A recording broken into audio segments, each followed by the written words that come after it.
സർവഭൂമിയും യഹോവയം ദൈവത്തിൻ്റെ മഹത്വം കൊണ്ടെന്ന് അറിയുമാറാകട്ടെ. പ്രിയ വായനാ സുഹൃത്തെ, താങ്കൾക്ക് ഇന്നത്തെ വായനയിലേക്ക് ഹൃദ്യമായ സ്വാഗതം. ഇന്ന് സെപ്റ്റംബർ 28, ഒന്നാമത്തെ വായനാ ഭാഗം 1 ദിനവൃത്താന്തം 11-ാം അധ്യായം.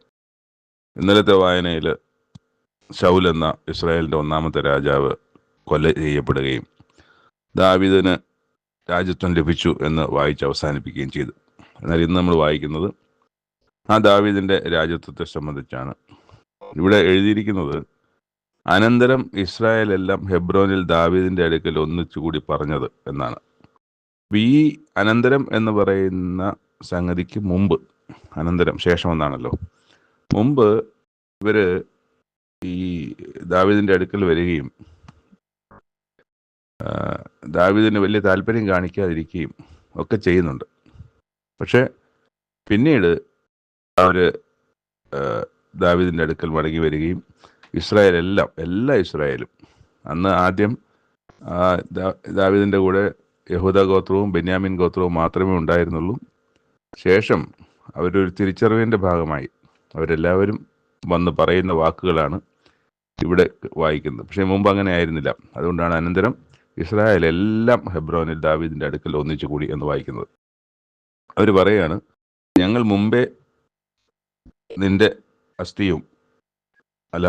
നിന്റെ അസ്ഥിയും മാംസവുമല്ലോ, മുമ്പേ ശൗൽ രാജാവായിരുന്ന കാലത്തും നീ ആയിരുന്നു നായകനായി ഇസ്രായേലിനെ നടത്തിയത്. നീ എൻ്റെ ജനമായ ഇസ്രായേലിനെ മേയിക്കുകയും എൻ്റെ ജനമായ ഇസ്രായേലിനെ പ്രഭുവായിരിക്കുകയും ചെയ്യുമെന്ന് നിന്റെ ദൈവമായ യഹോവ നിന്നോട് അരുളി ചെയ്തിട്ടുമുണ്ട്. അപ്പം ഇതൊക്കെയാണ് അവർ പറയുന്നത്.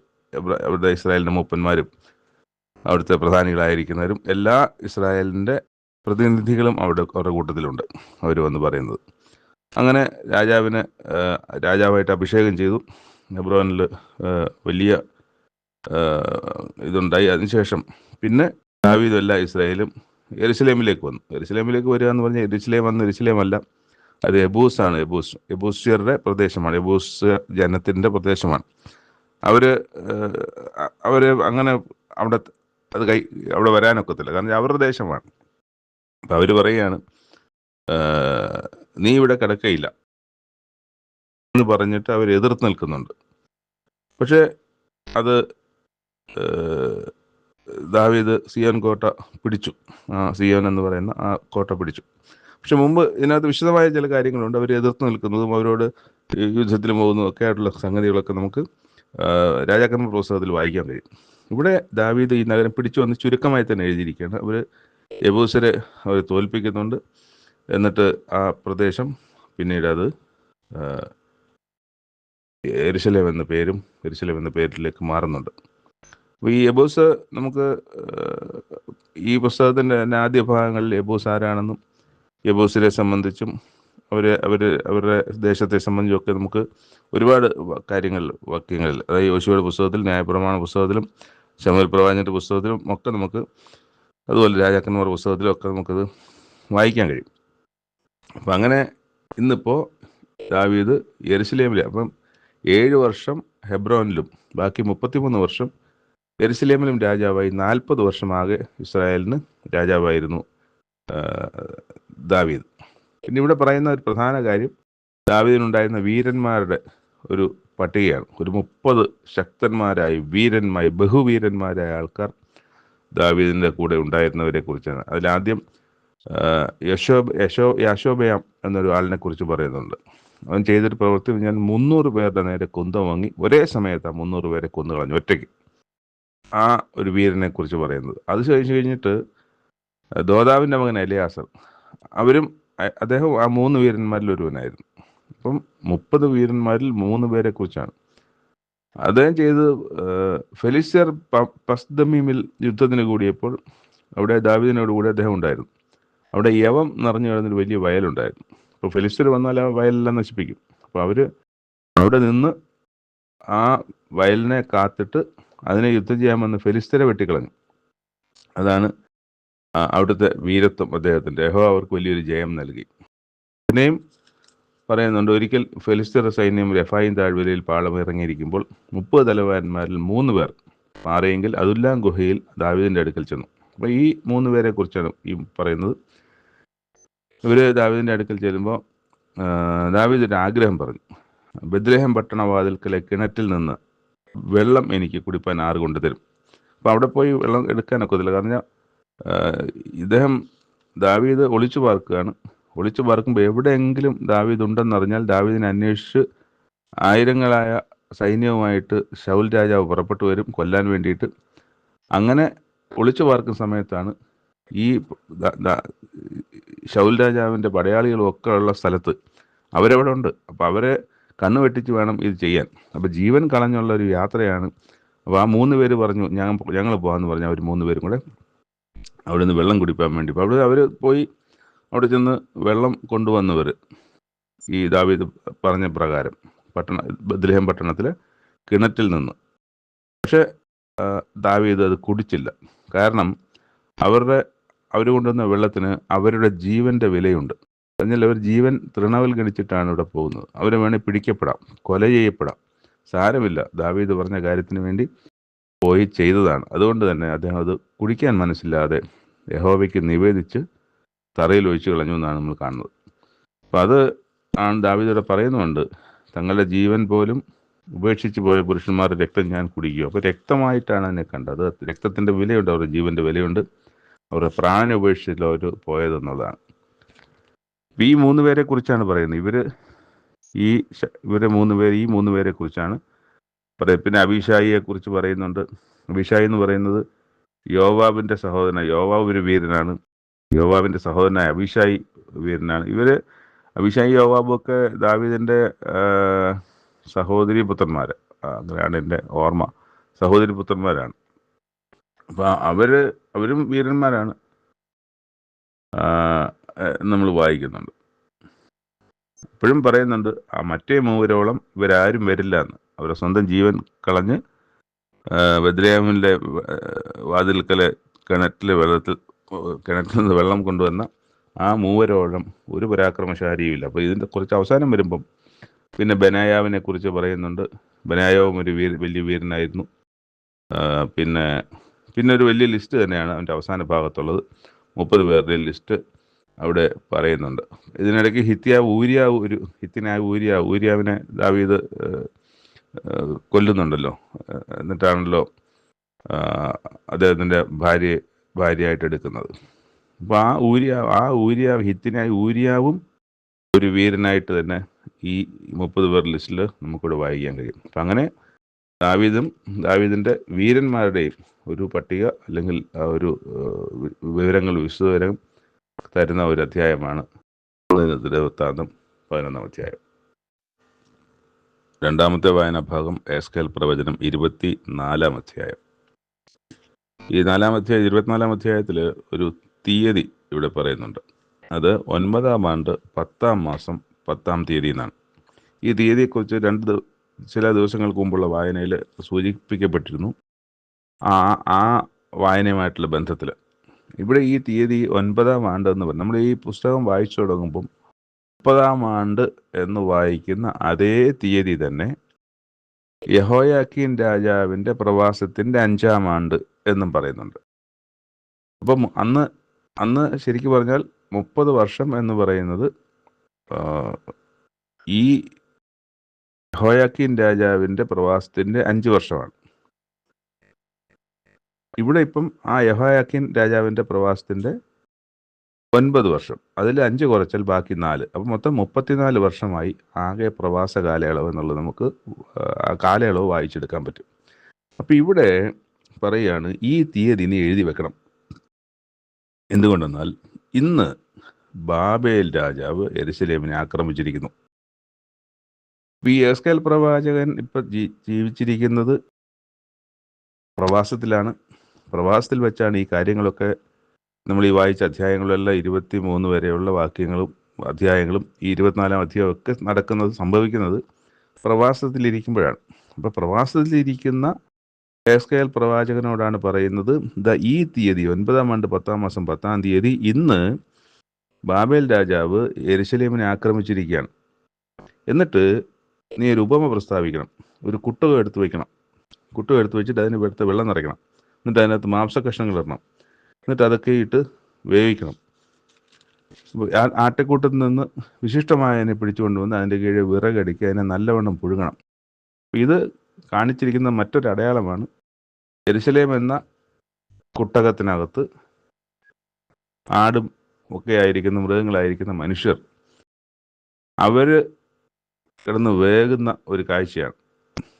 അപ്പം അതിന് കാരണം എൻ്റെ താഴോട്ട് പറയുന്നുണ്ട്, അവൾ ചൊരിച്ചിരിക്കുന്ന രക്തം അവളുടെ മധ്യമുണ്ട്. അതിനുള്ള ശിക്ഷയാണ് എൻ്റെ ക്രോധം അവരിലേക്ക് ഞാൻ പകരുകയാണ്. അവർ എന്നിട്ട് പറയുന്നു 9-ാമത്തെ, അതുകൊണ്ട് യഹോവ കർത്താവ് ഇപ്രകാരം അരുളിച്ചെയ്യുന്നു, രക്തപാതകങ്ങളുടെ നഗരത്തിന് അയ്യോ കഷ്ടം. ഞാൻ വിറക് കൂമ്പാരം വലുതാക്കും, വിറക് കൂട്ടുക, തീ കത്തിക്കുക, മാംസം വേകട്ടെ, ചാറ് കുറുകട്ടെ, അസ്ഥികൾ വെന്തു പോകട്ടെ. അതിൻ്റെ താമ്രം കാഞ്ഞ് വെന്തു പോകേണ്ടതിന്, അതിൻ്റെ കറ അതിൽ ഉരുകേണ്ടതിനും, അതിൻ്റെ ക്ലാവ് ഇല്ലാതെയാകാതിരിക്കേണ്ടത് അത് ഒഴിച്ചെടുത്ത് കനലിന്മേൽ വെക്കുക. അവളുടെ അധ്വാനം കൊണ്ട് തളർന്നു പോയി, അവളുടെ കനത്ത ക്ലാവ് അവളെ വിട്ടുപോകുന്നില്ല. അപ്പം ഈ ദൈവത്തിൻ്റെ ക്രോധം, എന്നിട്ട് ഞാൻ നിന്നെ ശുദ്ധീകരിച്ചിട്ടും നീ ശുദ്ധമാകായകയാൽ, ശുദ്ധീകരിച്ചിട്ടും ശുദ്ധമാകുന്നില്ല, ഞാൻ എൻ്റെ ക്രോധം നിന്മേൽ തീർക്കുവോളം ഇനി നീ നീ ശുദ്ധമായി തീരുകയില്ല. നിന്റെ ഈ വിഷയത്തിൽ ഞാൻ പിന്മാറുന്നുമില്ല. ഞാൻ ഈ ചെയ്യാൻ തീരുമാനിച്ച കാര്യം ചെയ്യും, ആദരിക്കില്ല, സഹതപിക്കുകയുമില്ല. നിന്റെ നടപ്പിനും ക്രിയകൾക്കും തക്കവണ്ണം ഞാൻ നിന്നെ ന്യായം വിധിക്കും.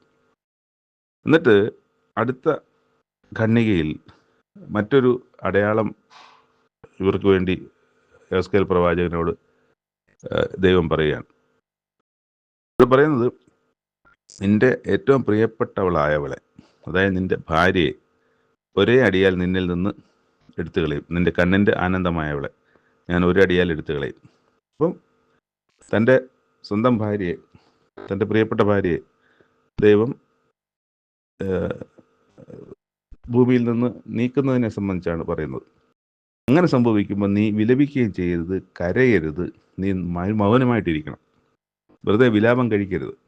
എന്നിട്ട് തലയ്ക്ക് തലപ്പാവ് കെട്ടി കാലിന് ചെരുപ്പിടുക. തലയ്ക്ക് തലപ്പാവ് കെട്ടി കാലിന് ചെരുപ്പിടുക എന്ന് പറഞ്ഞാൽ മരണസമയത്ത് അങ്ങനെയല്ല, അതൊന്നും കെട്ടിയിരിക്കാറില്ല, അധരം മൂടിയാണ് ഇരിക്കുന്നത്. ഇതൊന്നും ചെയ്യരുത്. അപ്പോൾ തലയ്ക്ക് തലപ്പാവ് കെട്ടി കാലിന് ചെരുപ്പിടുക എന്ന് പറഞ്ഞാൽ ഒരു യാത്ര പുറപ്പെടുന്ന രീതിയിൽ നീ ഇരിക്കണമെന്നാണ്. പക്ഷെ അന്ന് പറഞ്ഞ പോലെ തന്നെ നേരത്ത് അദ്ദേഹത്തിൻ്റെ ഭാര്യ മരിച്ചു. ദിവസം രാവിലെ ജനമൊക്കെ കാണാൻ വന്നപ്പോഴത്തേക്ക് അദ്ദേഹം കരയുന്നതായിട്ടോ ഒന്നും കാണുന്നില്ല, മിണ്ടാതിരിക്കുകയാണ്, മൗനമായിട്ടിരിക്കുകയാണ്, വിലാപം ചെയ്യുന്നില്ല, ഒന്നും ചെയ്യുന്നില്ല, കണ്ണുനീര് പോലും ഇല്ല അദ്ദേഹത്തിന്. ഇത് ദൈവം അങ്ങനെ ആയിരിക്കണം എന്ന് പറഞ്ഞ് അതുപോലെ തന്നെ ചെയ്യുകയാണ്. എന്നിട്ട് അവർ ചോദിക്കുന്നുണ്ട്, നീ ചെയ്യുന്നതിൻ്റെ അർത്ഥം എന്താണ് നീ ഇങ്ങനെ സാധാരണ ഒരു മരണം, ഭാര്യ മരിക്കുമ്പോൾ, സ്വന്തക്കാരി മരിക്കുമ്പോൾ നീ ചെയ്യുന്നത് പോലെ അല്ലല്ലോ നീ ചെയ്യുന്നത്, നീ വ്യത്യസ്തമായിരിക്കും, നീ കരയുന്നില്ല, നീ തലപ്പാവ് കെട്ടിയൊക്കെ യാത്ര പുറപ്പെടാൻ പോകുന്ന പോലെ ഇരിക്കും, എന്താണ് ഇതിൻ്റെ അർത്ഥം എന്ന് ചോദിക്കുകയാണ്. അപ്പം അതിന് മറുപടി അദ്ദേഹം പറയുന്നുണ്ട്, നിങ്ങൾ ഗർവിക്കുന്ന ശരണവും നിങ്ങളുടെ കണ്ണിൻ്റെ ആനന്ദവും നിങ്ങളുടെ ഹൃദയത്തിൻ്റെ വാഞ്ചയുമായിരിക്കുന്ന എൻ്റെ വിശുദ്ധ മന്ദിരത്തെ ഞാൻ ശുദ്ധമാക്കും. അപ്പോൾ ഈ ഭാര്യയെ, ഇദ്ദേഹത്തിൻ്റെ ഭാര്യയെ യെരുശലേമിൻ്റെ അടയാളമാക്കിയാണ് വെച്ചിരിക്കുന്നത്. യെരുശലേമിൽ സംഭവിക്കാനിരിക്കുന്ന കാര്യത്തെ കാണിക്കുകയാണ് അദ്ദേഹത്തിൻ്റെ ഭാര്യയുടെ മരണത്തെ പ്രതിനിധാനം ചെയ്തുകൊണ്ട്. അപ്പോൾ ആ ഒരു സംഭവത്തിൽ ഈ പ്രവാസത്തിലായിരിക്കുന്ന ജനത്തിന് ഒരു അടയാളമാണ് ഈ മരണം, അടയാളമാണ് ഈ കരയാതിരിക്കുന്നതും തലപ്പാവൊക്കെ വെച്ച് യാത്ര പുറപ്പെടാനിരിക്കുന്നതും. എന്നിട്ട് പറയാണ്, ഞാൻ ചെയ്തതുപോലെ നിങ്ങൾ വന്ന് ചെയ്യും, ഞാൻ ചെയ്തതുപോലെ, ഇപ്പം ഞാൻ ചെയ്യുന്നത് പോലെ നിങ്ങൾ വന്ന് ചെയ്യും. അപ്പോൾ ആ വിശുദ്ധ മന്ദിരം നശിപ്പിക്കപ്പെടാൻ പോവുകയാണ്. അവിടെ കൊലപാതകം നടക്കും. ഈ വരുന്ന രാജാവിൻ്റെ പടയാളികളാൽ അവിടെ പുത്രിമാരും പുത്രന്മാരും ഒക്കെ വാളുകൊണ്ട് വീഴും. അങ്ങനെ ചെയ്യുമ്പോഴും അവിടുത്തെ ജനം, ഇത്രയും വലിയ കഷ്ടം അനുഭവിക്കുന്ന ജനം, ദൈവത്തിൻ്റെ ശിക്ഷ അനുഭവിക്കുന്ന ജനം, ഞാൻ ചെയ്തതുപോലെ അധരം മൂടാതെയും. അപ്പോൾ അവിടെ പറയുന്നുണ്ട്, നീ ഭാര്യ മരിക്കുന്ന സമയത്ത് ആരെങ്കിലും അപ്പം കൊണ്ടു തന്നാൽ നീ അത് കഴിക്കരുത്. ഇവിടെ അത് തന്നെയാണ് യെഹെസ്കേൽ പറയും, ഞാൻ അപ്പം തിന്നാതെ ഇരിക്കുന്നത് പോലെ നിങ്ങളും ഒരാളെ കൊണ്ടു തന്നാൽ നിങ്ങൾ അപ്പം ഒന്നും കഴിക്കരുത്, കാരണം നിങ്ങൾക്ക് അത് കഴിക്കാൻ കഴിയില്ല. നിങ്ങളും തലപ്പാവും ഒക്കെ ഇട്ട് കാലിന് ചെരുപ്പിട്ടും ഒക്കെ യാത്ര പുറപ്പെടാൻ റെഡിയായിട്ടിരിക്കും. അപ്പോൾ എന്നിട്ടും നിങ്ങൾ കരയത്തില്ല, നിങ്ങൾ തമ്മിൽ നോക്കി ഞരങ്ങുകയുള്ളൂ. ഇങ്ങനെ ഇത് നിങ്ങൾക്ക് ഇവിടെ യെഹെസ്കേൽ ഒരു അടയാളമായിരിക്കുകയാണ്. എന്നാണ്. ഇത് ദൈവത്തിൻ്റെ അരുളപ്പാടനുസരിച്ച് സംഭവിക്കുന്നതാണ്. ദൈവം പറഞ്ഞ പോലെ ഞാൻ ഈ കാര്യങ്ങൾ ചെയ്യുകയാണെന്ന് അവരോട് പറയുകയും ചെയ്യുന്നുണ്ട്. എന്നിട്ട് അതിൻ്റെ അവസാന ഭാഗം വരുമ്പോൾ, മനുഷ്യപുത്ര, അവരുടെ ശരണവും അവരുടെ മഹത്വവുമുള്ള സന്തോഷവും അവരുടെ കണ്ണിൻ്റെ ആനന്ദവും അവരുടെ ഹൃദയവാഞ്ചയുമായിരിക്കുന്നതിനെയും അവരുടെ പുത്രന്മാരെയും പുത്രിമാരെയും ഞാൻ അവരിൽ നിന്ന് എടുത്തു കളയുന്ന നാളിൽ, ആ നാളിൽ തന്നെ അവിടുന്ന് ചാടിപ്പോകുന്ന ഒരുത്തൻ നിന്റെ അടുക്കൽ വന്ന് ഈ വസ്തുവൊക്കെ നിന്നെ കേൾപ്പിക്കും. അന്ന് ഇപ്പം മൗനമായിട്ടിരിക്കാനാണല്ലോ പറഞ്ഞിരിക്കുന്നത്. അപ്പോൾ അന്ന് അവനോട് സംസാരിപ്പാൻ ഞാൻ നിന്റെ വായ തുറക്കും. നീ മൗനമായി ഇരിക്കാതെ നീ അവനോട് സംസാരിക്കും. അപ്പോൾ ഇവിടെ ഈ മരണവുമായിട്ട് ബന്ധപ്പെട്ട് നീ മൗനമായിരിക്കുക എന്ന് പറയുന്നുണ്ട്. അപ്പോൾ ആ മൗനത്തിൻ്റെ മൗനം ഭജിക്കുന്ന, അല്ലെങ്കിൽ മൗനത്തിന് ഭംഗം വരുന്നത്, മൗനത്തിൽ നിന്ന് മാറുന്നത് ഈ പറയുന്ന ഇവിടെ ചാടിപ്പോയി വരുത്തും നിന്നോട് സംസാരിക്കുമ്പോൾ ഞാൻ നിൻ്റെ വായ തുറക്കും. അന്ന് നിൻ്റെ വായ തുറക്കും. ഇനി നീ മൗനമായിരിക്കില്ല, അവരോട് സംസാരിക്കും. ഇനി നിൻ്റെ മൗനം ആയിരിക്കുന്ന കാലം മാറുകയാണ്. മാറിയിട്ട് നീ സംസാരിക്കുക. അങ്ങനെ നീ അവർക്കൊരു അടയാളം, അതും ഒരു അടയാളമാണ്. അവർക്ക് സംസാരിപ്പാൻ കഴിയാതെ വണ്ണം അവർ കഷ്ടത്തിലാകുന്നതിൻ്റെ ഒരു അടയാളമാണ് ഈ എസ്കേൽ പ്രവചൻ മൗനമായിരിക്കുന്നതും. അങ്ങനെ ഞാൻ അവരുടെ ദൈവമായ യഹോവ എന്ന് അവർ അറിയും. അവരറിയും. ഓരോ ഘട്ടത്തിലും അവർ അറിഞ്ഞുകൊണ്ടേയിരിക്കുകയാണ്. ആ അറിയുമ്പോഴാണല്ലോ ഇവർ രാജാക്കന്മാരുള്ള കാലത്ത് ദൈവമേ എന്നും പറഞ്ഞ് മടങ്ങി വരുന്നത്, മടങ്ങിയ ദൈവത്തിലേക്ക് വരുന്നത്. അപ്പോൾ ദൈവമാണെന്ന് അറിയും. ഓരോ ഘട്ടത്തിലും അറിയും. പക്ഷെ വീണ്ടും അവർ തെറ്റി ദൈവത്തിന് വിരുദ്ധമായ കാര്യങ്ങളും അന്യദൈവങ്ങളും പുറകെയൊക്കെ വീണ്ടും പോവും. പഴയ കഷ്ടവും ദൈവം തന്ന ആശ്വാസമൊക്കെ മറന്നു പോവും. ഇത് തന്നെയാണല്ലോ 10 ബാധകൾ കഴിഞ്ഞ് പുറപ്പെട്ടു വരുന്ന വഴിയിൽ അവർ പുറുപുറുക്കുകയും അവർ ദൈവത്തോട് എതിർക്കുകയും മോശയും അഹരോനോട് കുറ്റം പറയുകയും ഒക്കെ ചെയ്തത്. അതിൻ്റെ തുടർച്ച തന്നെ ഇന്നും ഈ നമ്മൾ പുസ്തകം വായിക്കുന്ന സമയത്തും ഈ കാലത്തൊക്കെയും അത് തന്നെയാണ് അവിടെ സംഭവിച്ചുകൊണ്ടിരിക്കുന്നത്. അപ്പോൾ അങ്ങനെ ഓരോ ഘട്ടത്തിലും ദൈവമെന്ന് അറിയും. അപ്പോൾ അവിടെയും അവർക്ക് കാടപ്പക്ഷികളെ കൊടുക്കുന്ന സമയത്ത് അവർ ദൈവമാണെന്ന് അറിഞ്ഞു. തീക്കൽ പാറയിൽ നിന്ന് വെള്ളം കുടിക്കാൻ വെള്ളമില്ലാത്ത സമയത്ത് അവിടുന്ന് വെള്ളം കിട്ടിയപ്പോഴും അവർ യഹോവ ദൈവമാണ് എന്ന് അവരറിഞ്ഞു. പക്ഷെ പിന്നെ അവർ വീണ്ടും തെറ്റി പോവുകയാണ്. അപ്പോൾ ഇത് തന്നെയാണ് സംഭവിച്ചുകൊണ്ടിരിക്കുന്നത്. ഇവിടെയും ദൈവം പറയുന്നത് ഞാൻ യഹോവ എന്ന് അവർ അറിയും എന്ന്. ഒരുപാട് സ്ഥലങ്ങളിൽ നമുക്ക് ഈ അവരുടെ യഹോവ, ഞാൻ അവരുടെ ദൈവമായ യഹോവയാണെന്ന് അറിയും എന്ന് പറയുന്നുണ്ട്. ഈ അധ്യായത്തിൻ്റെ അവസാനവും അത് പറഞ്ഞാണ് ഈ അധ്യായം അവസാനിക്കുന്നത്. ലൂക്കോസിൻ്റെ സുവിശേഷം 21-ാം അധ്യായമാണ് 3-ാമത്തെ വായന ഭാഗമായിട്ട് ക്രമീകരിച്ചിട്ടുള്ളത്. അപ്പോൾ യേശുക്രിസ്തുവിന് അറിയാം, യേശുക്രിസ്തുവിൻ്റെ ജീവിതകാലം ഭൂമിയിൽ കഴിയാറായിരിക്കുന്നു. അപ്പം അതുകൊണ്ട് തന്നെ ശിഷ്യന്മാരോട് ഒരുപാട് കാര്യങ്ങൾ പറഞ്ഞ് അവർക്ക് ശക്തിയും ബലവും ഉപദേശവും ഒക്കെ കൊടുക്കേണ്ട ആവശ്യമുണ്ട്. അപ്പം അതിനുവേണ്ടിയുള്ള പ്രവർത്തനത്തിലാണ് ഇപ്പോൾ ക്രിസ്തു കൂടുതൽ ശ്രദ്ധിക്കുന്നതെന്ന് നമുക്ക് ഈ അധ്യായങ്ങൾ വായിക്കുമ്പോൾ മനസ്സിലാവും. അവിടെ ആദ്യം നമ്മൾ കാണുന്നത് ധനവാന്മാർ ഭണ്ഡാരത്തിൽ വഴിപാടിടുന്നുണ്ട്. എന്നാൽ ദരിദ്രയായ ഒരു സ്ത്രീ വന്നിട്ട് 2 കാശിട്ടു. രണ്ട് കാശേ ഇട്ടുള്ളൂ. അതിനകത്ത് കൂടുതൽ കിഴി കണക്കിനും ഒരുപാട് കാശിട്ടവരും ഒക്കെ അവിടെ ഉണ്ടായിരുന്നു.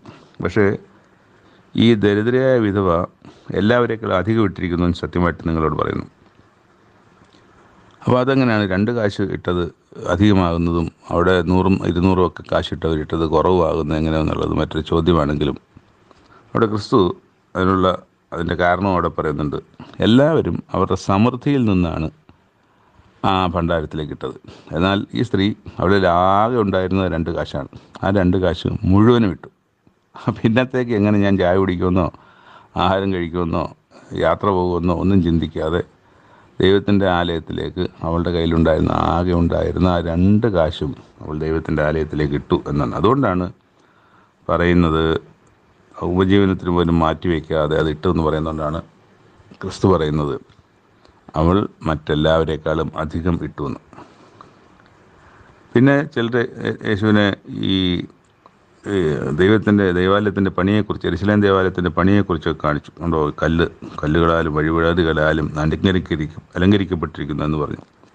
ഈ കാണുന്നതിൽ ഇടിഞ്ഞു പോകാതെ ഒരു കല്ല് മറ്റൊരു കല്ലിൻ്റെ ചേർന്നിരിക്കാത്ത കാലം വരും. അത് ഇടിച്ചു കളയുന്ന കാലം വരും. അപ്പോൾ അവർ ചോദിക്കുന്നുണ്ട് അത് സംഭവിക്കാനുള്ള ലക്ഷണം എന്താണ് എന്നത് ചോദിച്ചു. അതെപ്പോൾ സംഭവിക്കും? അപ്പോൾ അവിടെ അതിനെക്കുറിച്ചൊന്നും എപ്പോഴും സംഭവിക്കുന്നുള്ളതിനൊന്നും ക്രിസ്തു ഉത്തരം പറയുന്നില്ല. പക്ഷേ വേറെ ചില കാര്യങ്ങൾ പറയുന്നുണ്ട്. ആരും നിങ്ങളെ തെറ്റിക്കാതിരിക്കാൻ സൂക്ഷിച്ചുകൊള്ളണം. ഞാനാണെന്നും പറഞ്ഞ് പലരും എൻ്റെ പേരെടുത്ത് വരും. അത് നിങ്ങൾ മൈൻഡ് ചെയ്യരുത്, അല്ലെങ്കിൽ നിങ്ങൾ അവരെ ഒന്നും അനുഗമിക്കരുത്. നിങ്ങൾ യുദ്ധങ്ങളെക്കുറിച്ച് കേൾക്കും, കലഹങ്ങളെക്കുറിച്ച് കേൾക്കും, അതൊന്നും കേൾക്കുമ്പോൾ ഞെട്ടിപ്പോകരുത്. അതൊക്കെ സംഭവിക്കേണ്ട കാര്യം തന്നെ. പക്ഷേ അതൊന്നും അവസാനമാണെന്ന് വിചാരിക്കരുത്. അതൊന്നും അവസാനമല്ല. ജാതിയോടും രാജ്യത്തോടും ഒക്കെ എതിർക്കും. വലിയ ഭൂകമ്പം, ക്ഷാമം, മഹാവ്യാധി ഒക്കെ ഉണ്ടാകും. ഭയങ്കര കാഴ്ചകൾ, ആകാശത്തിൽ മഹാലക്ഷ്യങ്ങളുണ്ടാകും. ഇതെല്ലാറ്റിനും മുമ്പ് എൻ്റെ നാമനിമിത്തം അവർ നിങ്ങളുടെ മേൽ കൈവച്ച് രാജാക്കന്മാരുടെയും നാടുവാഴികളുടെയും മുമ്പിൽ കൊണ്ടുപോയി ഉപദ്രവിക്കുകയും പള്ളികളിലും തടവുകളിലും ഏൽപ്പിക്കുകയും ചെയ്യും. അത് നിങ്ങൾക്ക് സാക്ഷ്യം വരുവാൻ തരമാകും. അപ്പോൾ അങ്ങനെ ചെയ്യുമ്പോൾ അവരുടെ മുമ്പിൽ യേശുവിനെക്കുറിച്ചും ദൈവത്തെക്കുറിച്ചും ഒക്കെ സാക്ഷ്യം പറയാനുള്ള അവസരമായി നിങ്ങൾക്കിത് കിട്ടും. നിങ്ങൾ അതിനെ അങ്ങനെ വേണം കാണാൻ. എനിക്ക് കഷ്ടം വന്നു എന്നുള്ളതല്ല, മറിച്ച് ആ കഷ്ടത്തിൽ അല്ലെങ്കിൽ നാടുവാഴിയുടെ മുമ്പിൽ നിങ്ങൾക്ക് സംസാരിക്കാൻ, നിങ്ങൾ പറയും, ഇനി നിങ്ങൾക്ക് എന്തെങ്കിലും പറയാനുണ്ടോ പറയൂ എന്ന് പറയുമ്പോൾ അവിടെ നിങ്ങൾക്ക് ദൈവത്തെയും ക്രിസ്തുവിനെയും ഈ ഉപദേശത്തെയും കുറിച്ച് പറയാനുള്ള അവസരം ലഭിക്കും. അവിടെ നിങ്ങൾ കസറണം അല്ലെങ്കിൽ തകർക്കണം എന്നുള്ളതാണ്. അവിടെ നിങ്ങൾ ഒട്ടും പുറകോട്ട് പോകരുത് എന്നുള്ളതാണ് ക്രിസ്തുവോട് പറയുന്നത്. അങ്ങനെ നിങ്ങളുടെ എതിരാളികൾക്ക് ആർക്കും ചെറുപ്പാനും എതിർപറവാനും കഴിയാത്ത വാക്കും ജ്ഞാനവും ഞാൻ നിങ്ങൾക്ക് തരും. അപ്പം അവിടെ സംസാരിക്കേണ്ട സമയത്ത് നിങ്ങളല്ല സംസാരിക്കുന്നത് എന്ന് തോന്നുമാറ് നിങ്ങളുടെ നാവിൽ നിന്ന് അതിശയ കാര്യങ്ങൾ, വൻ കാര്യങ്ങൾ, ദൈവിക കാര്യങ്ങൾ നിങ്ങളോട് പ്രസ്താവിക്കും. അതിനുള്ള ജ്ഞാനം നിങ്ങൾക്ക് ഞാൻ തരും എന്നാണ്. എന്നാൽ അമ്മയപ്പന്മാരും സഹോദരന്മാരും ചാർച്ചക്കാരും ചങ്ങാതികളും നിങ്ങളെ ഏൽപ്പിച്ചു കൊടുക്കുകയും നിങ്ങളിൽ ചിലരെ കൊല്ലിക്കുകയും ചെയ്യും. എൻ്റെ നാമനിമിത്തം എല്ലാവരും നിങ്ങളെ പകയ്ക്കും. നിങ്ങളുടെ തലയിലെ ഒരു രോമം പോലും നശിച്ചു പോകുകയില്ല താനും. നിങ്ങൾ ക്ഷമ കൊണ്ട് നിങ്ങളുടെ പ്രാണനെ നേടും. അപ്പോൾ ഈ വലിയ കഷ്ടത്തിലൊക്കെ വരുമ്പോൾ അത് വീട്ടുകാർ തന്നെ ചിലപ്പം പിടിച്ചു കൊടുക്കുന്നത് അവനവിടെ ഉണ്ടെന്ന് പറഞ്ഞ് പിടിച്ചു കൊടുക്കും. യേശുവിൻ്റെ കൂടെ നടന്ന യൂദാ തന്നെ കാണിച്ചു കൊടുത്തതുപോലെ അങ്ങനെ സംഭവിക്കാം. ചിലരെ തടവിലാക്കും, ചിലരെ കൊല്ലും ഒക്കെ ചെയ്യും. എല്ലാവരും എൻ്റെ നാമനിമിത്തം നിങ്ങളെ പകച്ചൊന്നും വരും. പക്ഷെ അവിടെ ഓർക്കണം, നിങ്ങളുടെ തലയിലെ ഒരു രോമം പോലും നശിച്ചു പോകുകയില്ല എന്ന് ഓർക്കണം. അതുപോലെ തന്നെ ക്ഷമ കൊണ്ട്, അതെങ്ങനെയാണ് തലയിൽ ഒരു രോമം പോലും നശിച്ചു പോകാതിരിക്കുന്നത്? ഈ പിടിയും വലിയ നടക്കുമ്പം, പിടിച്ചുകൊണ്ട് പോകുമ്പോൾ, അടിക്കുമ്പോൾ ഒക്കെ രോമമൊക്കെ പൊഴിയും. പക്ഷേ അത് ദൈവവുമായിട്ടുള്ള ബന്ധത്തിലാണ്. നിങ്ങൾ നശിച്ചു പോകുകയില്ല. നിങ്ങൾക്ക് ലഭിക്കാനിരിക്കുന്ന ജീവനെ സംബന്ധിച്ചാണ് അവിടെ ആഴത്തിൽ അത് അടിവരയിട്ട് പറയുന്നത്. ഇപ്പം ചാട്ടവാറ് കൊണ്ട് അടിക്കുമ്പം ദേഹത്തിലെ മുടി പോകാൻ സാധ്യതയുണ്ടല്ലോ. തലയ്ക്ക് കുത്തിപ്പിടിക്കുമ്പം തലയിലെ മുടിയൊക്കെ പിഴുതുവാൻ സാധ്യതയുണ്ട്. അപ്പം മുടി ഒന്നും സംഭവിക്കില്ല എന്ന് പറഞ്ഞാൽ നിങ്ങൾ ചിലപ്പോൾ മരിച്ചു പോകും. അവിടെ മരിച്ചു പോകുന്നതിനേക്കാളും വലുതാണ് രോമം പോകുന്നത്. അവിടെ മരിച്ചു പോകുമെന്ന് വരെ പറഞ്ഞിട്ട് പറയാൻ നിങ്ങൾക്കൊന്നും സംഭവിക്കില്ല. നിങ്ങൾ സംഭവിക്കില്ല എന്ന് പറയുന്നത് നിങ്ങൾക്ക് ലഭിക്കാനിരിക്കുന്ന നിത്യജീവൻ്റെ അവകാശത്തിൽ നിന്ന് നിങ്ങൾ നശിച്ചു പോകുകയില്ല, നിങ്ങൾക്ക് നഷ്ടപ്പെട്ടു പോകുകയില്ല എന്നർത്ഥത്തിലാണ്. നിങ്ങൾ ക്ഷമ കൊണ്ട് നിങ്ങളുടെ പ്രാണനെ നേടും. വളരെ ക്ഷമ നിങ്ങൾക്ക് ലഭിക്കും. ഭയങ്കരമായ ക്ഷമ നിങ്ങൾക്ക് ലഭിക്കും. ഭയങ്കരമായ സഹനശക്തി നിങ്ങൾക്ക് ലഭിക്കും. അങ്ങനെ നിങ്ങൾ നിങ്ങളുടെ പ്രാണനെ, അപ്പോൾ ആ പ്രാണനുമായിട്ട് കണക്ട് ചെയ്തിട്ടാണ് നിങ്ങളുടെ തലയിലെ രോഗം പോലും നശിച്ചു പോകുകയില്ല എന്ന് പറയുന്നത്. ആ പ്രാണനെ ആയിട്ട് കണക്ട് ചെയ്തിട്ടാണ്. അതവിടെ തന്നെ ഉണ്ടല്ലോ. എന്നിട്ട് അതിൻ്റെ അടുത്ത പാരഗ്രാഫിൽ സൈന്യങ്ങൾ യെരൂശലേമിനെ വളഞ്ഞിരിക്കുന്നത് കാണുമ്പോൾ അതിൻ്റെ ശൂന്യകാലം അടുത്തിരിക്കുന്നു എന്ന് അറിഞ്ഞുകൊള്ളുവേ. അപ്പോൾ ഇത് ക്രിസ്തു പറയുന്ന കാര്യം നടക്കുമ്പോൾ ക്രിസ്തു ജീവിച്ചിരിപ്പില്ല, ക്രിസ്തു അവിടെ ഇല്ല. പക്ഷേ അത് കാണുന്ന ആൾക്കാർ പലരും ആ സമയത്ത് ഈ ഭൂമിയിൽ ഉണ്ടാകിരിക്കുമല്ലോ. അവർ പറയുകയാണ്, അവർ ഇത് കാണുമ്പോൾ അതിൻ്റെ യെരൂശലേമിൻ്റെ അവസാനം അടുത്തിരിക്കുന്നു മനസ്സിലാക്കിക്കൊള്ളുക. അന്ന് യഹൂദയിലുള്ളവർ മലകളിലേക്ക് ഓടിപ്പോണം, അതിൻ്റെ നടുവിലുള്ളവർ പുറപ്പെട്ടു പോകട്ടെ. നാട്ടിൻ പുറങ്ങളിലുള്ളവർ അതിൽ കടക്കരുത്, യെരൂശലേമിലേക്ക് വരരുത്. യെരൂശലേമിലേക്ക് വന്നാൽ അവിടെ കിടന്ന് ഈ ശത്രുവിൻ്റെ കൈ കൊണ്ട് നിങ്ങൾക്ക് ഒരുപാട് പ്രശ്നങ്ങളുണ്ടാകും. കാണുന്നവരെല്ലാം വെട്ടും, കാണുന്നതിനെല്ലാം. അത് സംഭവിച്ചു. ക്രിസ്തു ഉയർത്തെഴുന്നേറ്റ് പോയതിനു ശേഷം 1-ാം നൂറ്റാണ്ടിൽ തന്നെ ഏകദേശം 60 ലക്ഷം ആൾക്കാർ, അങ്ങനെ കണ്ടാണ് പറയുന്നത്. എൻ്റെ കൃത്യമായിട്ട് കണക്കല്ല. എന്നാലും ചോരപ്പുഴ പോലെ ഒഴുകുന്ന തരത്തിൽ യെരൂശലേമിനെ അവർ യെരൂശലേമിനെ പിടിച്ചടക്കുകയും യഹൂദന്മാരുടെ ചോര പുഴ പോലെ ഒഴുകുന്ന, അപ്പം അങ്ങനെയൊക്കെ ഒഴുകണമെങ്കിൽ എത്ര ലക്ഷം ആൾക്കാർ അവിടെ കൊല ചെയ്യപ്പെട്ടുണ്ടാകും. അപ്പം അത്തരം സംഭവം അവിടെ ഉണ്ടായി. അവിടെ നിന്നാൽ, ആ ഭാഗത്ത് എവിടെയിൽ നിന്നാൽ നിങ്ങൾക്ക് സംഭവിക്കും. അതുകൊണ്ട് നിങ്ങൾ അവിടെ നിന്ന് ഓടിപ്പൊക്കൊള്ളാനാണ് ക്രിസ്തു പറയുന്നത്. അപ്പം അങ്ങനെ പല അടയാളങ്ങളും അത്ഭുതങ്ങളും ഒക്കെ കൊണ്ടുപോകും. സകല ജാതികളിലേക്കും നിങ്ങളെ ബദ്ധരാക്കി കൊണ്ടുപോവുകയും ചെയ്യും. എന്ന് പറഞ്ഞാൽ ലോകത്തിൻ്റെ എല്ലാ ഭാഗത്തേക്കും പല രാജ്യങ്ങളിലേക്ക് നിങ്ങളെ കൊണ്ടുപോകും. ജാതികളുടെ കാലം തികയോളം ജാതികൾ യെരൂശലേം ചവിട്ടിക്കളയും. ഇപ്പോഴും അതാണ് അവസ്ഥ. ഈ ജാതികളുടെ കാലം തികഞ്ഞിട്ടില്ല. ജാതികൾ വിശ്വാസത്തിലേക്ക് വരുന്ന ക്രിസ്ത്യാനികളാകുന്ന ആ ഒരു കാലം തികഞ്ഞിട്ടില്ല. അത് തികയുന്നത് വരെ യെരൂശലേം ചവിട്ടിക്കളഞ്ഞ അവസ്ഥയിൽ തന്നെ ഇന്ന് യെരൂശലേം ചവിട്ടിക്കളഞ്ഞ അവസ്ഥയിലാണ്. ആ ദേവാലയം അവിടെ ഇല്ല. പക്ഷേ അത് യഥാസ്ഥാനപ്പെടുത്തും. ഇത് മടങ്ങി വരും എന്ന് തന്നെയാണ് പറയുന്നത്. സൂര്യനിലും ചന്ദ്രനിലും നക്ഷത്രങ്ങളിലും ലക്ഷ്യങ്ങളുണ്ടാകും. കടലിൻ്റെയും ഓളത്തിൻ്റെയും മുഴക്കം നിമിത്തം ഭൂമിയിലെ ജാതികൾക്ക് നിരാശയോടുകൂടിയ പരിഭ്രമം ഉണ്ടാകും. അപ്പോൾ എല്ലാവരും ഈ ആകാശത്തിലെ ശക്തികളൊക്കെ ഇളകി പോകുന്നതുകൊണ്ട്, ചന്ദ്രനോ സൂര്യനോ നക്ഷത്രങ്ങളായിരിക്കാം ഈ ശക്തികൾ, ഇളകി പോകുന്നതിനാൽ ഭൂലോകത്തിന് എന്ത് സംഭവിക്കാൻ പോകുന്നു എന്ന് പേടിച്ച് നോക്കിപ്പാർത്തും കൊണ്ട് മനുഷ്യർ നിർജീവന്മാരാകും. അല്ലെങ്കിൽ ഈ ആകാശത്തിൻ്റെ ശക്തികളെന്ന് പറയുന്നത് ഭരണകർത്താക്കളെ ആയിരിക്കാം, അങ്ങനെയാകാം. അപ്പോൾ അതുകൊണ്ട് മനുഷ്യർ നിർജീവന്മാരാകും. അപ്പോൾ മനുഷ്യപുത്രൻ ശക്തിയോടും മഹാതേജസ്സോടും കൂടെ മേഘത്തിൽ വരുന്നത് അവർ കാണും. അപ്പോൾ ഇത് യേശുക്രിസ്തുവിൻ്റെ വരവ് കാണുന്ന ജനവും അത് ഇവരല്ലല്ലോ. ഇവർ യേശുക്രിസ്തുവിൻ്റെ വരവ് കാണുന്ന സമയത്ത് ഇവരാരും ഇവിടെ ഇല്ല. പക്ഷേ ഇത് വായിക്കുന്ന, ഈ പുസ്തകം വായിക്കുന്ന നമ്മളെ പോലെ, ഇപ്പം ഇന്നാണ് ക്രിസ്തുവിൻ്റെ വരവെങ്കിൽ ഈ പുസ്തകം വായിച്ചാൽ നമുക്ക് അത് മനസ്സിലാവുമല്ലോ. അപ്പോൾ അത് നമ്മൾ കാണുന്നവരാകും.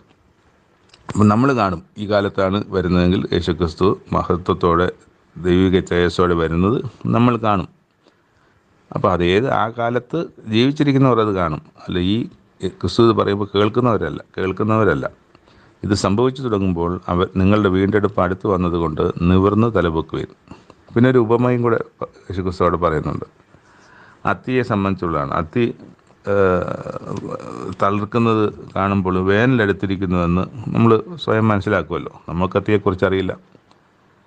അപ്പം അന്ന് അവരുടെ ഇടയിലുള്ള ഒരു പ്രധാന വൃക്ഷമാണ് അത്തിപ്പഴം കഴിക്കുന്നതൊക്കെ. അപ്പോൾ അവരോട് പറയുകയാണ്, അതിനെ വെച്ചിട്ടാണ് ഉദാഹരണം പറയുന്നത്. അങ്ങനെ നമുക്ക് വേനലെടുക്കും അടുത്തു നമ്മൾ മനസ്സിലാകുമല്ലോ. അതുകൊണ്ട് തന്നെ ഇത് സംഭവിക്കുന്നത് കാണുമ്പോൾ ദൈവരാജ്യം അടുത്തിരിക്കുന്നു എന്ന് ഗ്രഹിച്ചു കൊള്ളണം. സകലവും സംഭവിക്കുമ്പോഴും ഈ തലമുറ ഒഴിഞ്ഞു പോകുകയില്ല. ഈ തലമുറ എന്ന് പറഞ്ഞ് ക്രിസ്തു അന്ന് പറയുന്ന അന്ന് ജീവിച്ചിരിക്കുന്ന ആളുകളെ കുറിച്ചാണോ? അപ്പം അവിടെയാണ് ഈ തലമുറ ഒഴിഞ്ഞു പോകുകയില്ല എന്ന് പറയുന്നത്. ഞാൻ എൻ്റെ ഒരു ചിന്തയിൽ നോഹ മുതൽ പ്രളയം കഴിഞ്ഞിട്ട് നോഹയിൽ നിന്ന് ഉണ്ടായ ജനം ആണ് ഇപ്പോൾ ഈ ഭൂമിയിലുള്ളത്. ആദമിൽ നിന്നുണ്ടായ ജനം നോഹയുടെ കാലത്ത് പ്രളയത്താൽ നശിച്ചു പോയി. അത് ഒന്നാം തലമുറയായിട്ട് നമുക്ക് വേണേൽ കാണാം. രണ്ടാം തലമുറയായിട്ട് നമ്മൾ കാണാൻ കഴിയുന്ന ആണ് നോഹ മുതൽ നോഹയുടെ മക്കൾ തുടങ്ങി ഇങ്ങോട്ട് വരുന്ന ഇപ്പോൾ ജീവിച്ചിരിക്കുന്ന ഈ തലമുറ. അപ്പോൾ ഇനി മൂന്നാം തലമുറ വേണേൽ വരാം. ആ തലമുറ എന്ന് പറയുന്നത് ഈ ഭൂമിയിൽ നിന്ന് ഈ ജനങ്ങളുടെയൊക്കെയും കാലശേഷം അല്ലെങ്കിൽ മാറ്റപ്പെട്ട് ക്രിസ്തുവിൻ്റെ വരവോടുകൂടി സ്ഥാപിക്കപ്പെടുന്ന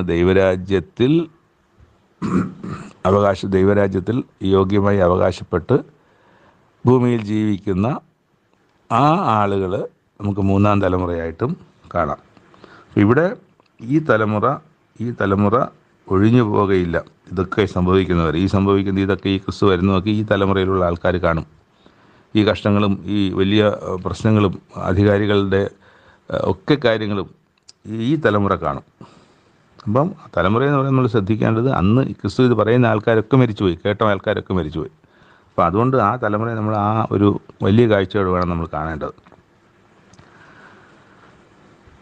എന്ന് ഞാൻ സത്യമായിട്ട് നിങ്ങളോട് പറയുന്നു. ആകാശവും ഭൂമിയും ഒഴിഞ്ഞു പോകും, എൻ്റെ വചനങ്ങളോ ഒഴിഞ്ഞു പോകുകയില്ല. അപ്പോൾ ഞാനീ പറയുന്ന കാര്യങ്ങൾ ഇത് ഒഴിഞ്ഞു പോകുകയില്ല. ഇപ്പോൾ പറഞ്ഞല്ലോ യെരൂശലേമിൻ്റെ കാര്യത്തെ സംബന്ധിച്ചും അത് സംഭവിച്ചല്ലോ. അത് ആ ഒന്നാം നൂറ്റാണ്ടിൽ സംഭവിച്ചു.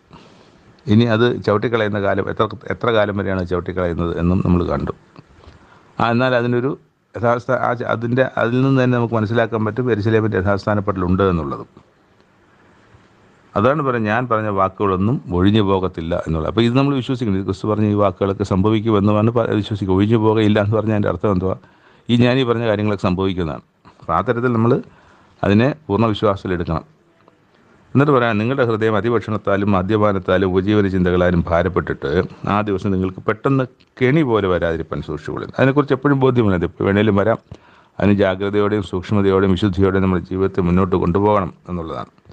അതെന്നോ വരാനിരിക്കാൻ നമുക്കിങ്ങനെയും ജീവിക്കാം എന്ന് പറഞ്ഞ് ജീവിക്കാനല്ല, മറിച്ച് ആ ഒരു ബോധ്യത്തിൽ നമ്മൾ ജീവിക്കണം. എപ്പോൾ വേണേലും സംഭവിക്കാം. ഇപ്പം കള്ളൻ വരുന്നത് എപ്പോഴാണെന്ന് നമുക്കറിയില്ലല്ലോ. ക്രിസ്തു ആ ഉപമ പറയുന്നുണ്ട്, കള്ളൻ എപ്പോഴാണ് വരുന്നതെന്ന് അറിയാമെങ്കിൽ നമ്മൾ ഉണർന്നിരുന്ന് ജാഗരിച്ച് ഇന്ന് രാത്രി 11 മണിക്ക് കള്ളൻ വരും, അപ്പം ഇന്ന് ഉറങ്ങണ്ട, നമുക്ക് ഉണർന്നിരിക്കാം എന്ന് പറയുന്നത് പോലെ എന്നാണ് കള്ളൻ വരുന്നത് അറിയില്ലോ. അങ്ങനെയാണെങ്കിൽ എല്ലാ രാത്രി ഉണർന്നിരിക്കേണ്ടി വരും എന്ന് പറയുന്ന പോലെ എന്നും രാത്രി ഉണർന്നിരിക്കും. കള്ളൻ എന്ന് വരുമെന്ന് അറിയാത്തത് കൊണ്ട് എന്നും ഉണർന്ന് ജാഗരിച്ചും ഇരിക്കുന്നത് പോലെ നമ്മൾ ക്രിസ്തുവിൻ്റെ വരവ് എന്നറിയാത്തത് കൊണ്ട് ഉണർന്നും ജാഗരിച്ചും ഇരിക്കുക എന്ന് പറഞ്ഞാൽ ഉറങ്ങാതിരിക്കുക എന്നുള്ളതല്ല. നമ്മൾ വിശുദ്ധിയിലും ശ്രദ്ധയിലും വചനധ്യാനത്തിലും നന്മയിലും ഒക്കെ മറ്റുള്ളവരോട് സഹതാപത്തിലും കരുണയിലും മറ്റുള്ളവരെ സഹായിച്ചും ഒക്കെ ജീവിക്കുന്ന ആ ദൈവം ആഗ്രഹിക്കുന്ന നല്ല ജീവിതത്തെക്കുറിച്ചാണ്. അങ്ങനെ ജീവിക്കുക എന്നുള്ളതാണ്. അപ്പോൾ അത് ഒരു പെട്ടെന്നൊരു കെണി പോലെ വരാതിരിക്കാൻ സൂക്ഷിച്ചുകൊള്ളുവിൻ. അത് സർവ്വഭൂതലത്തിലും വസിക്കുന്ന ഏവർക്കും വരും.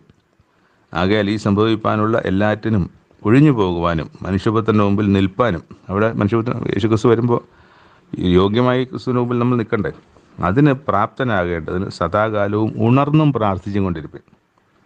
പരീക്ഷകളൊക്കെ വരും. ആ പരീക്ഷകളിൽ നിന്നും വീണ് പരീക്ഷകൾ വരും, പരീക്ഷ നേരിടേണ്ടി വരും. പക്ഷെ പരീക്ഷ എഴുതിയേ വെക്കുകയുള്ളൂ, അല്ലാതെ 10ാം ക്ലാസ്സിലെത്തില്ല. 1ാം ക്ലാസ്സിൽ ഇരിക്കുന്ന ആൾ എനിക്ക് പരീക്ഷ എഴുതണ്ടെന്ന് പറഞ്ഞാൽ ഒരിക്കലും 10ാം ക്ലാസ്സിലെത്തില്ല. അപ്പോൾ 1ാം ക്ലാസ്സിൽ ഇരിക്കുന്ന ആൾ പരീക്ഷ എഴുതിയാൽ 10ാം ക്ലാസ്സിലല്ല എത്തുന്നത്, 2ാം ക്ലാസ്സിലാണ്.